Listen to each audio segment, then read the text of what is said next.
So what are we doing, and what is the rest of the world doing at this point in time? It's interesting to note that when the Lisbon Agenda came out of 3% investment in R&D, this was really before the ascent of China, Southeast Asia, and India into the world's economic system. And 3% at that time was thought to be a reasonable number, because if you looked around the world, 3% was a target which was, most people were below. You would have to increase your investment, so it was a reasonable target.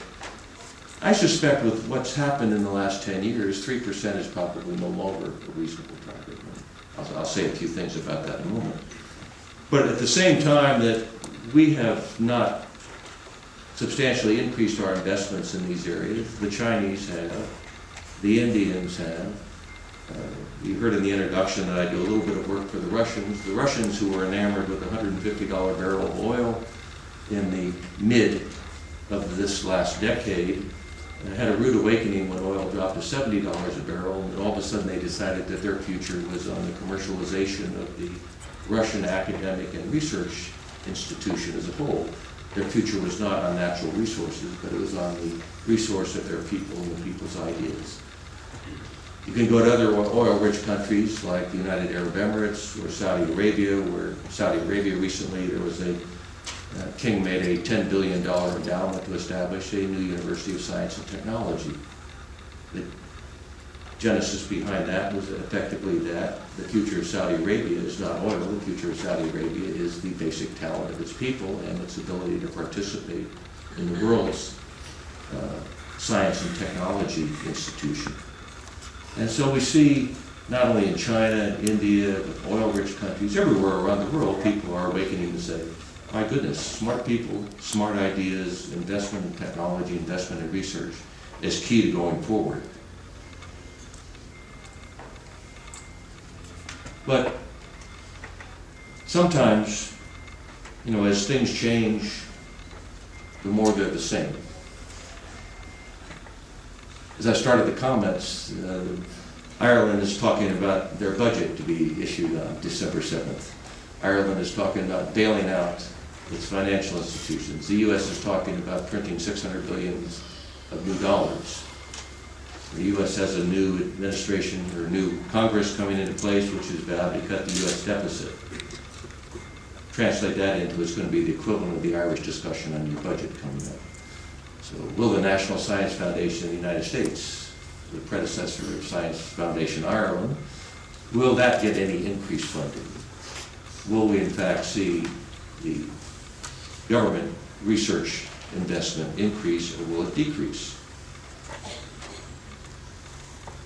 I think if you look at the countries who have established economies, their future is very simple, yet very difficult. We have to compete with the rest of the world with our brains if we want to get paid.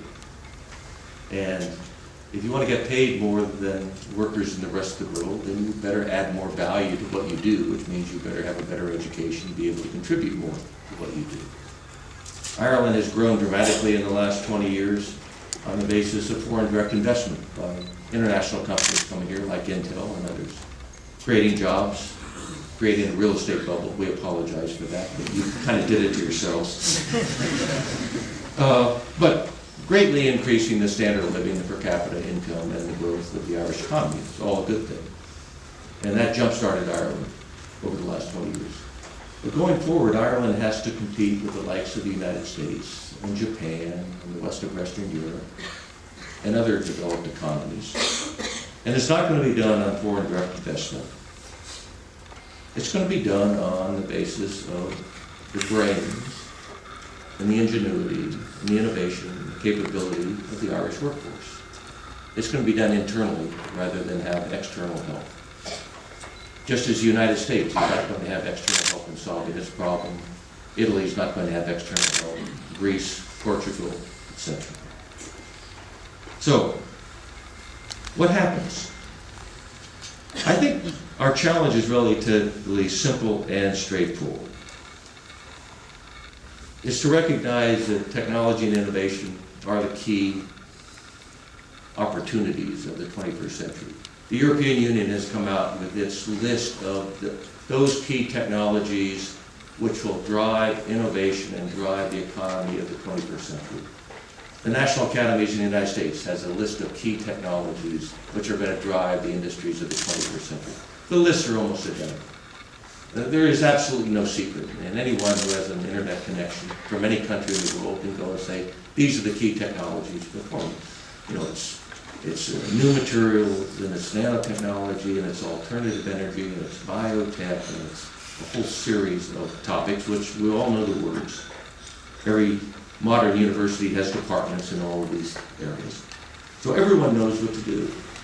The question is, are you going to be committed, or are we going to be committed, to make the investments in these areas to be successful?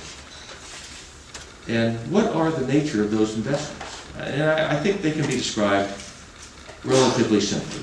You know, obviously, we need to go back through all forms of our educational infrastructure, primary, secondary, tertiary education. And we need to have society instill in our young people the enthusiasm to pursue topics which are key to our economic growth. And that is, you need lots of people that are competent and knowledgeable in math, science, both the hard sciences and the soft sciences, engineering, etc. But then we need to do even more than that. And that's just getting the young people mentally prepared and committed to study these topics. We then need, as countries, as governments, as societies, to make substantial investments in these areas. And by substantial investments, I'm not sure what the exact number for Ireland's investment in R&D is today, but I think it's somewhere between 1.5% and 2% of GDP. It's probably being added a little bit by the fact that GDP is coming down rather than investment going up, but let's ignore that for a moment. I think you have to ask yourself the question of, you know, is 3% enough? If you want to compete with the rest of the world, is 4%, 5%? What is enough? It has to be substantial because you are competing with large countries such as the US, such as China, such as the rest of Western Europe that are really committed to make investments in these areas. So it has to be substantial. And that has to be a sustaining commitment, which is the second point.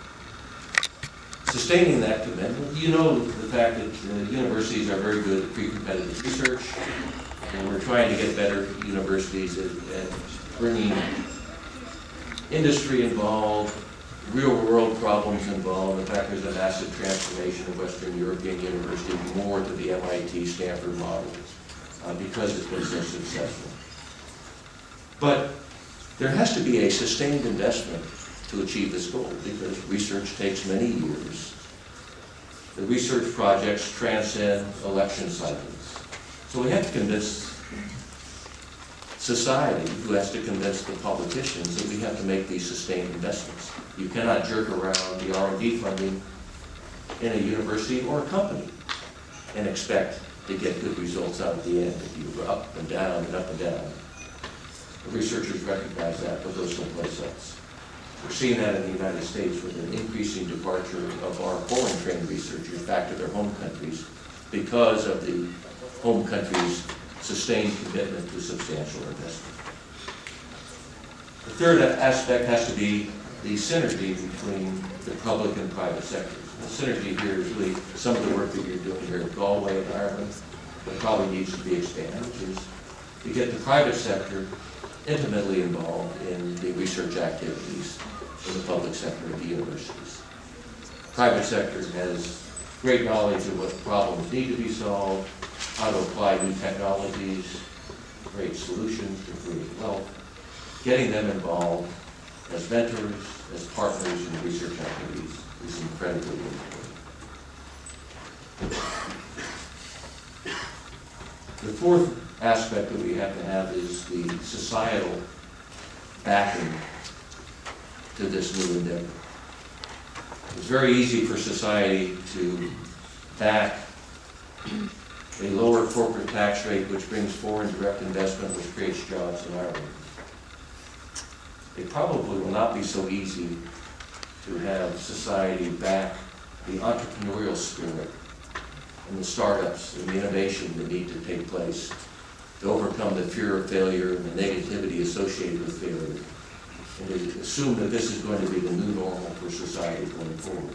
Not that big companies will come in and solve your problems, but that small Irish-originated companies or small activities between Irish researchers and foreign national companies will create the jobs of the future and solve your problems. Societal aspect is simply translated by every time someone comes to Silicon Valley and they say, why can't we have Silicon Valley in our country? What does it take? What is unique that has created thousands of companies and trillions of dollars of wealth around Boston, around Palo Alto? What is it about society that makes that work? And what is there about society that supports those people? What is it that someone in Silicon Valley who puts on their resume that I participated in 3 failed startups is considered a superstar because he knows everything that could go wrong, or she knows everything that could go wrong, and is valued for those 3 failures. Whereas in many other countries, 1 failure deals you to no opportunity going forward. The 4th aspect is really, or 5th aspect, excuse me, is the international sales focus that has to take place. I love Ireland. I love driving around Ireland. But if I was creating the business plan, Ireland would be the last place in the world where I would target for my customers. Similarly, if I lived in Finland, I would never target Finnish customers for my business plan. If I lived in Israel, I would never target Israeli customers for my business plan.